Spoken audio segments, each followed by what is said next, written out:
ইমান মানুহৰ সমাগম হৈছে এয়া একমাত্ৰ অনলাইন ব্যৱসায়ৰ এটা পাৱাৰ বুলি ক'ব লাগিব। এণ্ড্ৰইড মোবাইলৰ ব্যৱহাৰ আপুনিও নিশ্চিতভাৱে কৰে, আপোনাৰ পৰিয়ালৰ প্ৰতিজন ব্যক্তিয়ে কৰি আহিছে। কেৱল আপুনি বেলেগৰ ভিডিঅ' ৰিল চাই কেৱল সময় অতিবাহিত কৰিছে। আপুনি আমাৰ এই চিষ্টেমটোৰ লগত আহিলে বুজি পাব কেনেকৈ হাতত থকা মোবাইলেৰে এটা সুন্দৰ উপাৰ্জন কৰিব পাৰে। আজি এইসকল ব্যক্তিয়ে সুন্দৰ উপাৰ্জন কৰিবলৈ সক্ষম হৈছে।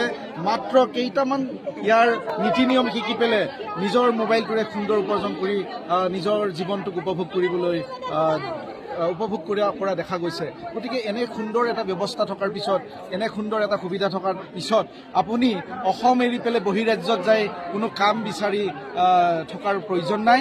আহক, যাৰ জৰিয়তে এই ভিডিঅ'টো দেখিছে তেওঁৰ লগত আপুনি তাৎক্ষণিকভাৱে যোগাযোগ কৰক। তেওঁ আপোনাক দেখুৱাই দিব কেনেধৰণে আচলতে আপুনি এই অনলাইন ব্যৱসায় কৰি পেলাই নিজে স্বাৱলম্বী হ'ব পাৰিব। ধন্যবাদ।